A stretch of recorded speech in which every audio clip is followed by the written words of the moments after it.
everyone, welcome to my presentation on classroom environment, schedule, expectations, and procedures. First, I'm going to cover the classroom layout for the preschool room. I have described here like the placement of where everything is. So you have the large carpet where the bathroom door is, the hand washing sinks, the cubbies and coat hooks, the placement of where the tables are, and the bathroom and the sinks, and the shelves with the toys in them, and like where the tables and stuff is, and also the cozy corner. I really liked this quote from the presentation Designing Environments.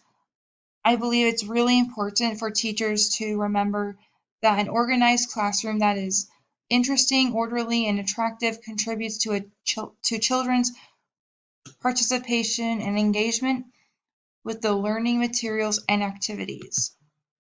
So you see in a typical preschool classroom, there's a lot of decoration. You can clearly see where everything is. There's an adequate amount of room between each center and tables to walk around, but not too much to where it promotes dangerous activity and excessive running around in the room. This is like the closet with the cleaning supplies and art stuff, the teacher cabinet. This is the rug, window, the round table, dramatic play, the sink placed by the bathrooms, the trash can and dustpan, and the cozy corner is like all the way in its own little area. And these are just the shelves where they put the bins of toys, the art supplies, like the crayon bucket, markers, all those things. All right, next we have, so how does the layout of the classroom build a positive and predictable learning environment? With the class layout, children know exactly where everything is, they know where their belongings are placed, and it provides a predictable environment where they know, like just like every day, where everything goes. They are directed and they understand the placement of everything. How does it support the development of relationships? When each child is dropped off, the teacher greets them and their parents, and they briefly bond with them. The teacher just like briefly bonds with the child and the parent, and they hang up their coats, put away their backpacks, and they get ready for the next activity. So how does this support the students' behavior and social interactions? So children have predictable and clear expectations that they know how to follow throughout the day with each activity. Children understand the importance of working together as a team, helping other children, as they understand the importance of sharing and not excluding others. And we don't have assigned seats in the room, so that gives them more freedom to choose and have control over who they interact with throughout the day, and their ability to make their own social choices, which increases social skills. How does this reduce student stress? Students, they know where everything is. They don't have to feel stressed out not knowing where things are or like where to put things. Each bin is clearly labeled with a picture of the toy and where that toy gets put. This provides a safe and challenging learning environment. Children have a predictable and concise, clear understanding of where things are, and that creates a safe environment, like I mentioned, limiting how much room they have to run and partake in dangerous activities. And this also helps with transitionings and helping them not become as distracted. This is the student schedule. As you can see, this is the real one in the classroom. It provides photos that were taken of them doing each activity so that they can visually see that, since they can't read it yet. So we have arrival, breakfast, outside, centers, lunchtime, nap and rest time, snack time, group time, outside time, and outside time. And then until their parents pick them up, it's table choices. I normally am there like from after the lunchtime, but sometimes I'm there for lunchtime. So like this half of the day. So how does a schedule build a positive and predictable learning environment? Having a clear schedule allows children to know what to expect every day. Like I mentioned, if they can't read it, they can visually see like what they're doing next. And how does it support the development of relationships? Children are able to have a sense of reliability and trust in teachers, and that they know what to expect and that the teacher follows through with it.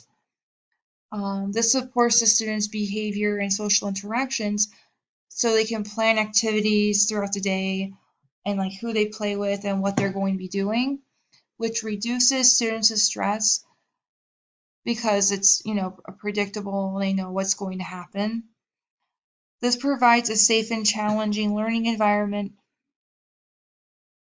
by providing a safe and concise schedule, but it can be challenging when the materials and activities for the week or month change or the expectations change.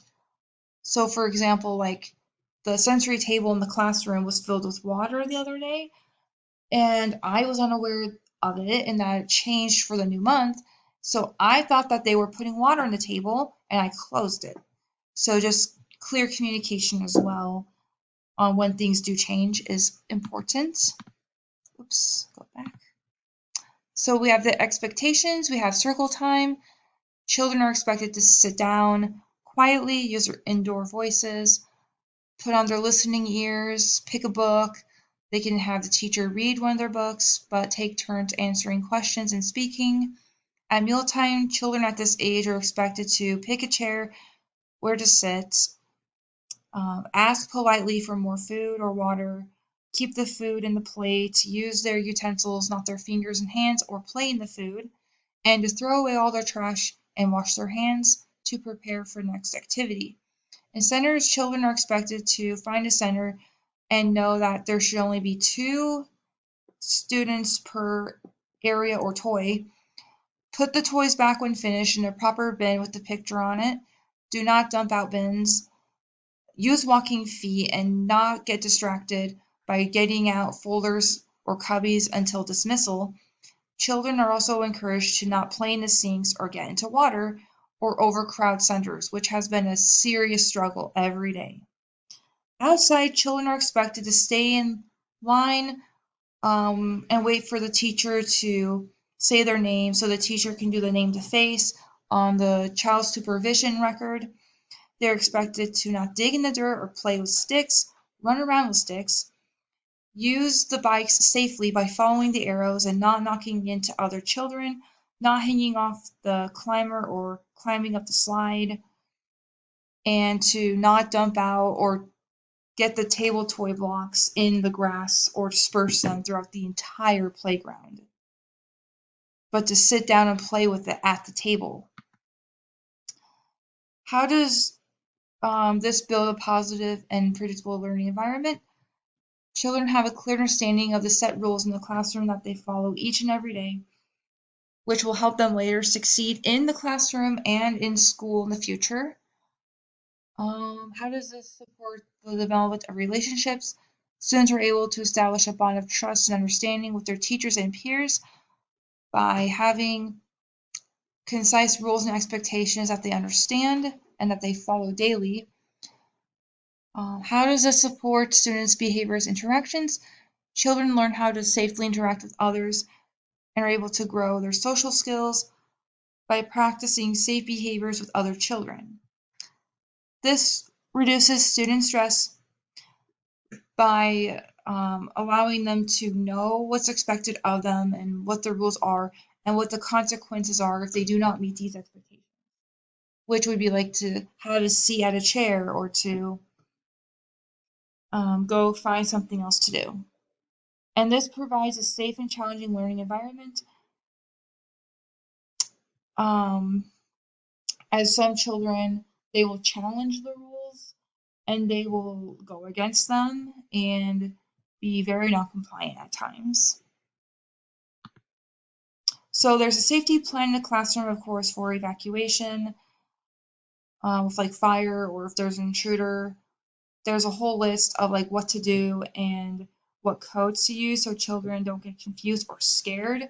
So we have a code Daisy for intruder so the kids don't like know there's someone in the building that can hurt them.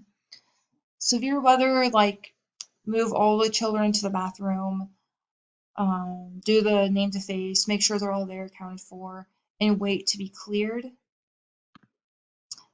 And of course, this helps children and adults feel safe, developing a strong relationship between the child and adult, that they are cared for and supported, and they are safe. This um, builds a positive and predictable learning environment. Children know what to do and feel confident on how to handle emergencies in these situations. It also reduces student stress by allowing them to feel less scared and prepared for what to do when an emergency takes place. And it provides a safe and challenging learning environment. As you know, it can be challenging. A child wanders off and is scared and isn't with everyone else. But it provides a safe environment that all children and adults are safe. Right, that is it.